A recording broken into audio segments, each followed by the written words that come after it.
함께 나눌 15장의 말씀 이전 13장, 14장은 비극적으로 마무리가 되고 있습니다. 13장, 14장에서 어떤 일이 있었냐면은 12정탐꾼 이야기가 있었죠.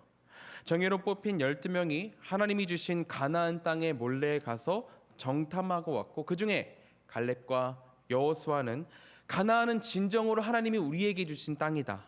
이 땅 우리가 차지해야 한다. 빨리 가자. 이렇게 말을 했었습니다. 하나님이 주신 약속에 대한 제대로 된 응답이 무엇인지를 제대로 보여주고 있었죠. 하지만 나머지 10명은 무엇이라 얘기했었나요? 아니다. 가나안의 거대한 원주민들에 비해서 우리는 벌레와도 같다. 절대로 들어가면 안 된다. 우리가 그곳에 들어가게 되면은 아마 우리는 그 거인들에게 몰살당할 것이다. 이렇게 얘기를 했었죠. 하나님께서 약속을 주셨고 그들과 함께 계신다는 것을 수없이 직접적으로 보여주시고 계시하셨음에도 불구하고 그들의 영적인 눈은 여전히 감겨 있었던 겁니다. 문제는 그 10명만 두려워하고 무서워했던 것이 아니라 그들의 호들갑으로 인해서 온 백성의 마음도 흔들렸다는 겁니다. 14장 1절, 2절, 3절에 이렇게 나와요. 온 회중이 소리를 높여 부르짖으며 백성이 밤새도록 통곡하였더라. 이스라엘 자손이 다 모세와 아론을 원망하여 온 회중이 그들에게 이르되 우리가 애굽 땅에서 죽었거나 이 광야에서 죽었으면 좋았을 것을 어찌하여 여호와가 우리를 그 땅으로 인도하여 칼에 쓰러지게 하는가? 우리 처자가 사로잡히리니 애굽으로 돌아가는 것이 낫지 아니하랴. 이렇게 얘기를 해요. 이스라엘 백성들의 반응은 방금 읽은 성경 본문 그대로 울고 불며 하나님을 원망하는 거였습니다. 참 답답한 이야기죠. 백성들에게 가나안 땅을 소개하는 그런 귀한 역할을 부여받은 먼저 된 자들이 스스로 마음을 닫고 하나님의 시선에서 멀어진 이야기를 하자 새 땅에 대한 기대로 눈이 반짝반짝하던 무리들이 눈을 감고 180도 완전하게 기세가 바뀌어 버리는 거예요. 원망과 증오, 허탈이 온 무리를 강타하게 된 거죠. 10명의 정탐꾼들이 이스라엘 전체 무리로 보면은 작디 작은 10명이지만 그들은 리더의 역할을 부여받은 사람들이었습니다. 숫자적으로 보면 작은 숫자지만 그 작은 리더 그룹이 이렇게 믿음 실종의 모습을 보이자 그것이 온 무리의 신앙에도 큰 타격을 입히게 되더라는 것입니다. 그리고 이것은 지금 우리가 살아가는 현대 교회에서도 마찬가지예요. 리더 그룹이라고 해서 꼭 담임 목사님이나 아니면 당회원분들을 이야기하는 것이 아닙니다. 각 부서의 리더, 각 구역의 리더, 봉사지의 리더, 하다못해 언변의 달란트가 있어서 친목 모임에서 자연스럽게 리더의 역할을 하는 그 리더들까지 소수의 먼저 된 자들이 자신의 본분을 망각하고 신앙 실종, 믿음 실종의 모습을 보인다면 사단은 급속도로 빠르게 이 틈을 파고 들어가 가지고 무리의 마음들을, 교회 공동체의 마음들을 흔들어 놓는다는 거죠. 우리는 이 부분을 조심해야 합니다. 저는 특별히 수요 예배를 드리는 지금 여기 계신 우리 모든 귀한 성도님들이 12정탐꾼과 같다고 생각을 합니다. 하나님의 말씀으로 가득 차는 주일, 이 주일 이전에 남들보다 더 먼저 하나님의 말씀을 듣고 공부하고 체험하는 분들이 오늘 수요 예배에 나오신 분들이잖아요. 하나님의 땅을 먼저 더 체험하고 돌아온 정탐꾼들처럼 수요 예배에 나오신 우리 성도님들은 다른 분들보다 더 먼저 일찍 말씀을 체험하시는 분들입니다. 그렇기 때문에 우리가 주일 예배에 나와서 하는 모든 행동들이 먼저 된 자로서 잘 정제되어야 할 필요가 있습니다. 주일의 그 짧은 순간에도 우리를 예배하지 못하게 만드는 그런 작은 문제들이 정말로 너무나도 많잖아요. 수두룩 빽빽이라고 그러죠. 제가 모교회를 다닐 때에 그때도 전 찬양을 아주 좋아하는 청년이었기 때문에 청년부 예배에서 찬양을 인도하는 그런 역할을 맡고 있었습니다. 언제는 예배 직전에 한 선배가 저한테 뭔가 썽을 팍 내고 간 거예요. 간단하게 이야기를 하고 간 건데 저는 그 약간의 썽 때문에 엄청 고생했던 기억이 있습니다. 마음에서 그걸로 인해서 불은 나는데 5분 뒤에 찬양은 시작해야 되고 제가 분주하고 마음이 뜨면 모든 단원들이 같이 분주해지고 마음이 뜨고 그러거든요. 찬양이 되게 파워풀하지 못하다라는 느낌을 받게 되고 그것이 성도님들께도 전달이 되곤 합니다. 만일 우리 성도님들께서도 대표 기도를 하셔야 되는데 누가 예배 5분 전에 성을 팍 내고 갔다고 생각을 해보세요. 얼마나 그 기도에 집중이 되지 않으실 겁니다. 저도 마음이 너무 불편해서 마음을 다스리느라 엄청 고생을 했던 기억이 아직도 남습니다. 이런 것처럼 우리가 주일에 아무 생각 없이 내뱉은 한마디 아니면 행동 하나가 어떻게 변수가 되어서 공동체를 방해하게 될지 모릅니다. 그렇기에 수요 예배에 나와서 먼저 은혜를 체험하는 우리가 더 먼저 깨어있고 준비되어 있어야 한다는 거죠. 공동체가 올바르게 하나님 앞으로 나아갈 수 있도록 해야 하는 책임이 우리에게 있다는 겁니다. 이런 막중한 책임이 수요 예배를 드리는 우리 모든 성도님들께 지어져 있습니다. 수요 예배에 대한 중요성이 떨어지고 주중 예배가 무엇인지 모르는 후배 신앙인들이 늘어나는 이 때에 여기 계신 성도님들께서 보여주시는 하나님을 향한 열정이 더 빛나는, 그 열심이 더 빛나는 순간인 것 같습니다. 먼저 된 자로서 갈렙과 여호수아와 같은 모습으로 우리 공동체에 서시는 우리 모두가 되기를 진심으로 소망합니다. 다시 본문으로 돌아와서 백성들이 이렇게 죽는 이야기를 하면서 하나님을 원망했어요. 이렇게 원망을 하자 하나님은 이스라엘 백성들에게 벌을 내리십니다. 가나안 땅에 들어가지 못하고 광야에서 엎드러 죽을 것을 예언하시고 백성들을 호도했던 10명의 정탐꾼들도 재앙으로 인해서 목숨을 잃게 되죠.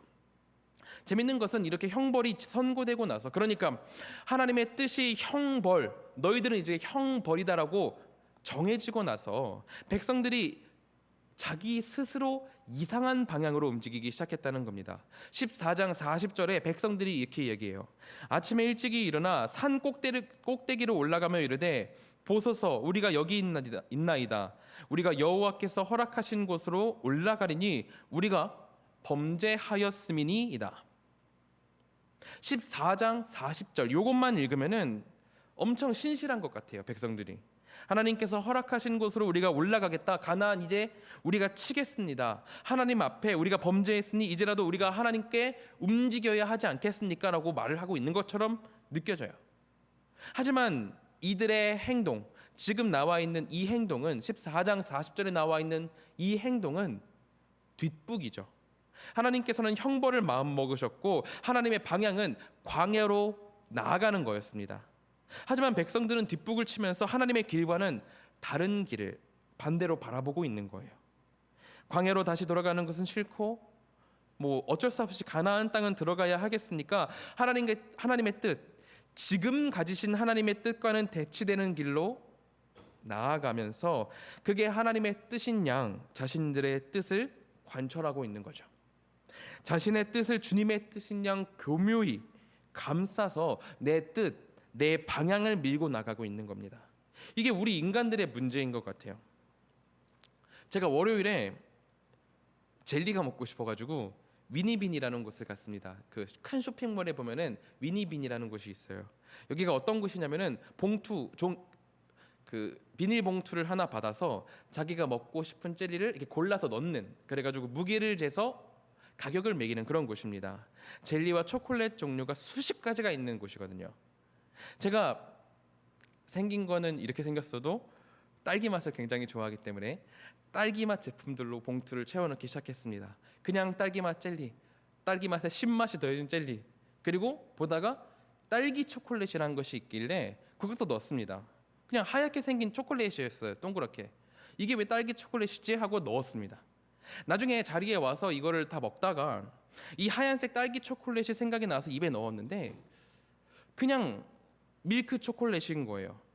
왜 그런가 해서 깨물어 먹었더니 아하, 안에 딸기가 들어있고 하얀색 밀크 초콜릿이 그 딸기를 코팅하고 있었던 거죠. 예쁘게 코팅을 하고 있었던 겁니다. 그냥 이 모양만 봐서는 흰색 밀크 초콜릿, 동그란 밀크 초콜릿이었지만 사실은 그 안에는 맛있는 딸기가 들어있던 거죠.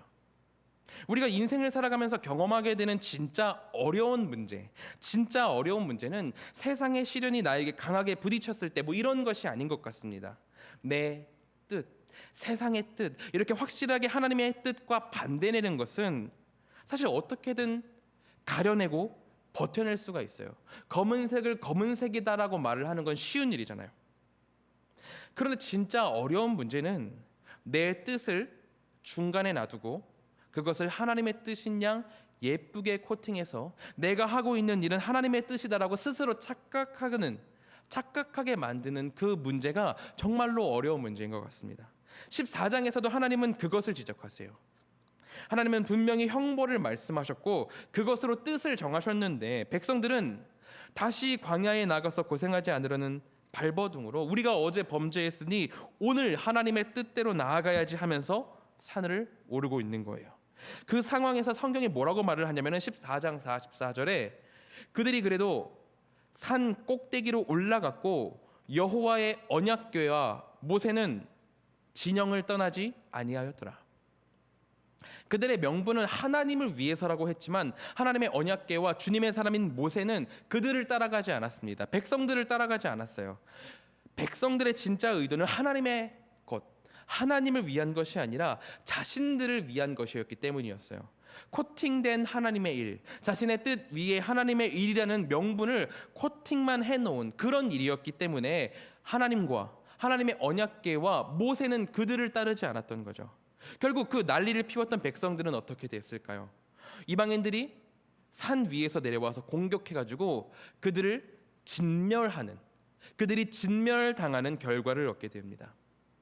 밖은 하나님의 일인 양 코팅에 덮어 씌워놓고서 그 내의에는 자신의 뜻을 감춰둔다면 그것은 하나님의 일이 아니기 때문에 그 일에 하나님께서 함께하지 않으시고 큰 벌로 그들을 심판하신다는 거예요. 그렇기에 우리는 나 스스로가 얼마나 교묘한 자인지를 생각하고 우리가 하고 있는 모든 사역 가운데 그 속에 내 뜻이 담겨 있는 것은 아닌지, 세상과 부합한 내 뜻이 담겨 있는 것은 아닌지 충분히 숙고하고 기도해야 합니다. 하나님께서는 오늘 본문에 나와 있듯이 코팅된 사역을 미워하고 반드시 벌하십니다. 교묘한 합리화가 얼마나 무서운 결과를 초래하게 되는가를 오늘 이 본문에서 우리가 보게 되잖아요. 이렇게 14장 마지막 부분에서 하나님께서는 이스라엘 백성들의 불순종을 보셨고 형벌까지 내리셨습니다. 이제 가나안 땅 문제로 인해서 죄를 지은 자들은 죽고 형벌이 마무리가 되죠. 이렇게 14장이 마무리되고 나서 이제 오늘 본문인 15장으로 넘어오게 됩니다. 이스라엘 백성들이 14장에서 하나님의 형벌을 받고 15장으로 넘어오게 되는데 하나님은 14장에서 15장으로 넘어가는 그 첫 관문에서 이렇게 말씀을 하십니다. 15장 1절 2절입니다. 여호와께서 모세에게 말씀하여 이르시되 이스라엘 자손에게 말하여 그들에게 이르라 너희는 내가 주어 살게 할 땅에 들어가서, 하나님께서 말씀하십니다. 땅에 들어가서. 하나님의 이 말씀은 지난 13장 14장에 나타난 이스라엘 백성들의 가나안 땅에 대한 불안과 불신 그리고 순수하지 못한 의도와 대조를 이루고 있습니다. 백성들은 그곳에 가면 우리가 반드시 죽임을 당하고 아내와 자녀들을 빼앗길 것이다라고 울고불고 원망을 했었고, 혹은 그들의 욕심, 그들의 의도를 숨긴 채 하나님의 뜻인 양 행동하고 있었죠. 하지만 하나님께서는 그 모든 것들을 벌하시며 정화하시고 깨끗하게 하신 이후에 다시 하나님의 길로 나아가야 할 이스라엘 백성들에게 순수한 하나님의 열정, 퓨어한 하나님의 열정, 너희들을 내가 준 땅에 들어가게 하시겠다는 그 하나님의 순수한 열정을 보이고 계신 겁니다. 우리 하나님의 계획과 방향은 사실 항상 순수하고 명료합니다. 너희는 내가 명령한 그곳을 떠나라, 들어가라, 오직 나만 믿고 의지하며 나아가라. 굉장히 간단하고 단순한 명령이었죠. 우리 성도님들 아마 인디아나 존스라는 영화를 알고 계실 겁니다. 1981년 레이더스를 시작으로 2008년까지 4개의 시리즈 영화가 나왔어요. 최근에 신작, 이 인디아나 존스에 대한 신작 영화가 나올 것이라는 예고편이 나왔거든요. 내년 2023년에 5번째 영화를 계획하고 있는데 주인공 해리슨 포드가 80살이시거든요. 80살인데 이런 액션 영화를 찍는다는 게 참 대단하고 신기하더라고요. 어쨌든 이 영화의 주인공 인디아나 존스가 어떤 보물을 찾기 위해서 그 목표를 이루기 위해서 나아갈 때 어떻게 나아가나요? 비행기 1등석에 타서 에어컨 맞아가면서 보물을 찾고 그러진 않잖아요. 수많은 수수께끼와 함정 이런 것들을 열심히 파헤치고 피해서 모험을 하죠.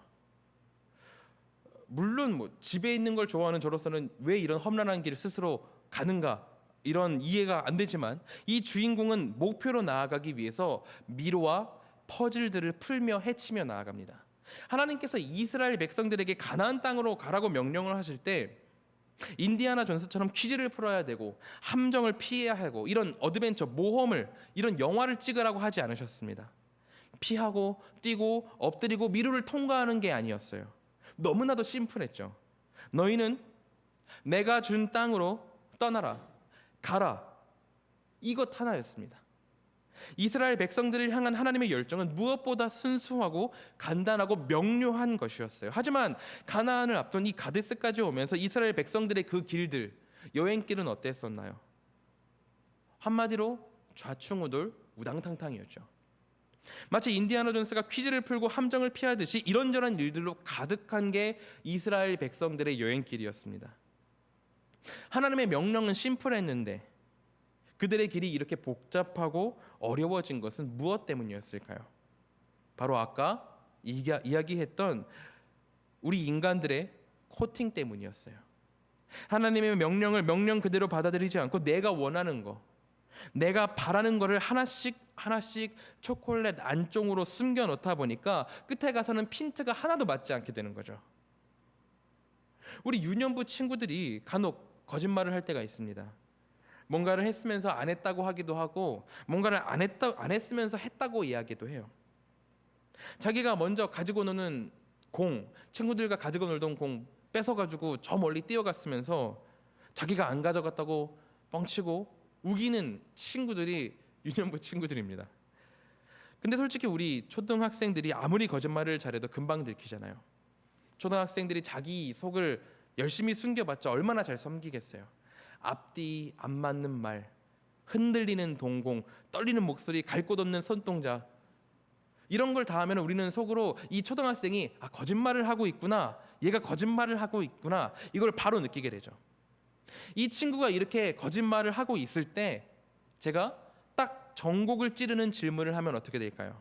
말이 버벅거리기 시작합니다. 지금 거짓말을 무마하기 위해서 다른 거짓말을 하게 되고 또 거기에서 더 나아가 잘못을 무마하기 위해서 또 다른 거짓말을 하면서 이 친구는 점점 자신의 의도와는 달리 상황이 꼬여가는 걸 느끼게 될 겁니다. 애초에 첫 단추가 순수하지 못했기 때문에 점점 가면 갈수록 꼬이게 되는 거예요. 우리의 인생과 선택도 이와 마찬가지라고 생각합니다. 내 뜻 위에 하나님의 뜻을 예쁘게 코팅하고 하나님의 뜻인 양 하고 나아가게 되다 보면은 꼬여서 수개월이면 갈 거리를 광야에서 40년을 돌게 되는 거예요.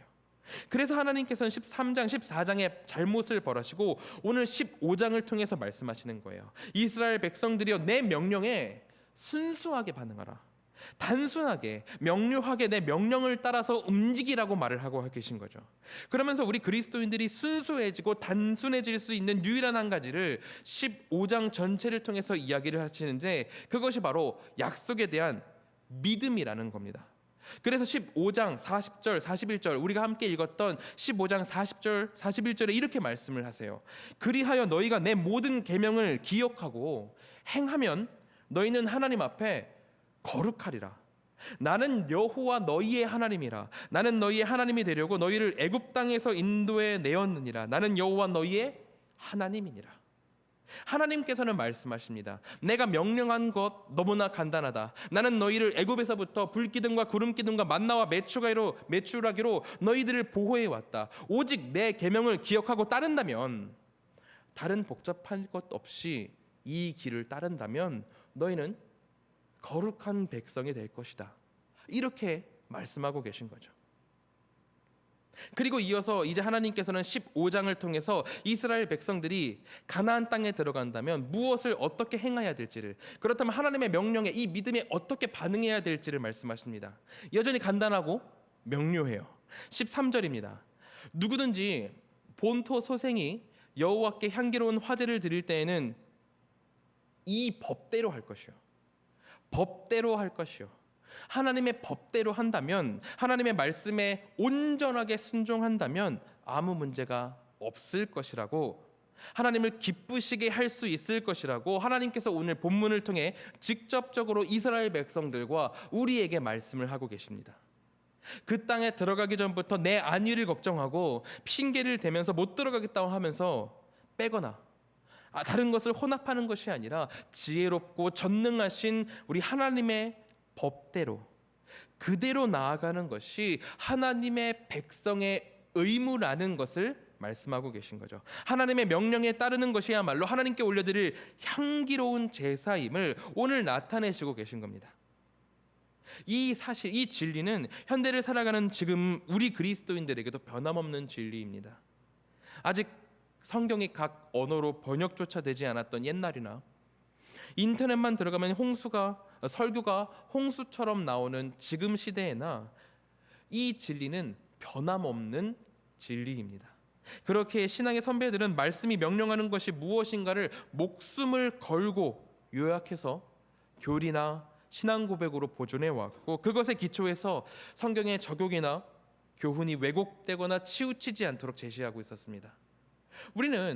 우리가 드리는 예배 형식이나 기도의 모범 또는 예배 찬송 중에서, 그리고 심지어는 교회의 정치나 성도의 삶 가운데에서 어떤 것이 하나님께서 명령하신 참된 진리인가, 어떤 것이 하나님께서 명령하신 것인가, 그리고 그 명령을 바르게 따르려면 어떻게 해야 되는가라는 고민의 노력을 해야 됩니다. 이 노력이야말로 하나님께서 기뻐하시는 향기로운 제사가 되기 때문이에요. 오늘 본문에서도 인간의 삶 속에서 하나님의 명령을 따르기 위해서 얼마나 큰 노력이 필요한지, 그리고 하나님을 따르지 않는 사람의 의도라는 게 얼마나 악한지를 보여주는 일화가 납니다. 32절에 있는 일화인데요, 32절에 보면 이렇게 나와 있어요. 이스라엘 자손이 광야에 거주할 때에 안식일에 어떤 사람이 나무하는 것을 발견한지라. 어떤 사람이 안식일에 나무를 한 겁니다. 장작을 팬 거예요.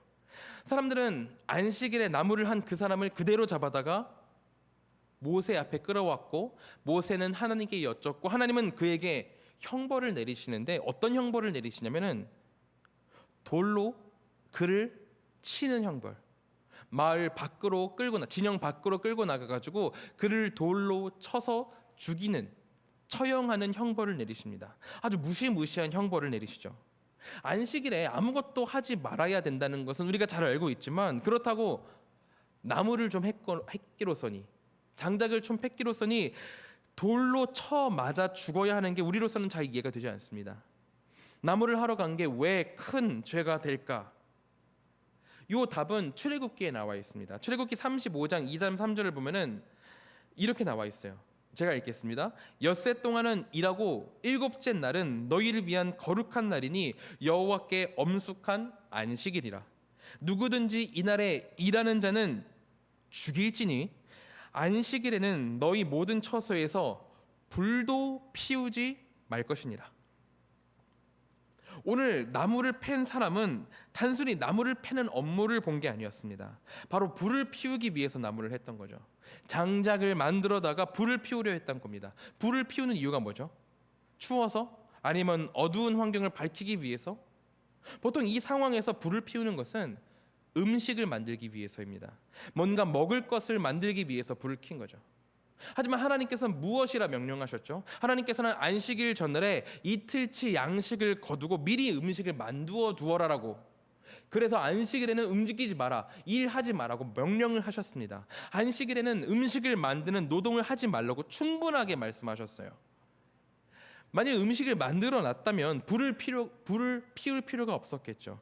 그런데도 이 사람이 나무를 하러 간 것이 불을 피우기 위해, 이 이유에서라면은 불을 피우려는 그 의도 속, 그 사람의 의도 속에는 이미 엿새 동안은 일하고 7일은 특별한 안식일로 지키려는 의식, 하나님의 백성으로서 하나님의 그 명령을 따르려는 의식이 없는 것, 그런 걸로 볼 수 있는 겁니다. 미리 하나님의 말씀에 순종해서 지키려는 그 노력 자체가 결여되어 있었던 거예요. 이게 그냥 단순히 까먹었는데 어떡합니까? 불이라도 펴야죠. 이런 정도가 아닙니다. 이스라엘 백성들 모두가 안식일을 지키기 위해서 안식일 전날에는 이틀치의 양식을 거두고 준비를 합니다. 분주하게 움직이죠. 그리고 이걸 한두 번 한 게 아니잖아요. 그런데 그는 그것 다 놓치고 안식일에 불을 피워서 음식을 하려고 나무를 패우고 있는 겁니다. 하나님은 이 자의 악한 의도를 꿰뚫어 보신 거예요. 그렇기에 모세와 아론이 하나님께 이 자를 어떻게 해야 될까라고 물었을 때 하나님은 그를 돌로 치라는 엄중한 형벌을 내리고 계신 겁니다. 하나님의 명령을 계속해서 의식하며 살아가는 삶, 그 삶이 하나님의 백성들에게 얼마나 중요한지를 오늘 본문을 통해서 이야기를 하신 거죠. 그리고 이것을 더 강조하기 위해서 바로 이어서 다음 구절들을 이야기하세요. 옷단 위에 술을 만들라 명령을 하십니다. 38절 39절 제가 읽겠습니다. 이스라엘 자손에게 명령하여 대대로 그들의 옷단 귀에 술을 만들고 청색 끈을 그 귀의 술에 더하라. 이 술은 너희가 보고 여호와의 모든 계명을 기억하여 준행하고 너희를 방종케 하는 자신의 마음과 눈의 욕심을 따라서 음행하지 않게 하기 위함이라. 술을 만들라는 게 명령이지만 더 중요한 강조는 이 술을 볼 때마다 이것을 보면서 하나님의 모든 계명을 기억하라는 명령을 내리고 계신 거예요. 이스라엘 백성들은 하나님의 말씀을 따라서 심플하게 살지 못했습니다. 하나님의 명령은 하나님을 따라서 주가 주신 땅까지 나아가라는 단순한 간단한 명령이었는데 자신들의 욕심, 자신들의 안위, 자신들의 뜻을 섞어가지고 미로와 퍼즐 같은 복잡한 삶을 살아갔던 게 이스라엘 백성들이었죠. 하나님을 의식하는 삶을 살아가면서 지금 내가 하는 일이 주님의 일인지 아니면은 내 뜻이 들어간 것인지를 분별하는 삶을 살아야 되는데 이스라엘 백성들은 그러지 못했던 거예요. 그렇기에 하나님은 너희들은 옷에 술을 만들어 가지고 그것을 볼 때마다 자신의 눈에 보기 좋은 대로 하지 말고 여호와의 계명대로 살아가야 한다. 하나님을 의식하고 분별하여 바른 삶, 미로 같은 삶이 아니라 어드벤처, 모험 같은 삶이 아니라 간단 명료한 하나님의 백성다운 삶을 살아가라고 말씀하고 계신 거죠. 안식일에 나무 베는 사람처럼 하나님이 주신 명료한 삶을 어드벤처로 모험으로 만들지 말고 그렇게 복잡하게 꼬아버리지 말고 하나님의 말씀을 굳게 붙잡으라는 하나님께서 명령을 내리고 계신 겁니다. 그리고 이 모든 말씀의 마무리로 아까 읽었던 40절 41절 그리하여 너희는 내 모든 계명을 기억하고 행하면 너희의 하나님 앞에 거룩하리라. 나는 여호와 너희의 하나님이라. 나는 너희의 하나님이 되려고 너희를 애굽에서 인도해 내었으니라. 나는 여호와 너희의 하나님이라. 이 말씀으로 15장을 마무리하고 계신 겁니다. 누가 하나님의 다스림을 받는 백성입니까? 하나님의 명령을 순종하여 하나님 앞에서 거룩하게 사는 사람입니다. 누가 하나님의 구원의 은총을 알고 사는 사람입니까? 하나님의 명령을 기억하고 순종해서 거룩한 부르심을 따라 거룩하게 살아가는 사람입니다.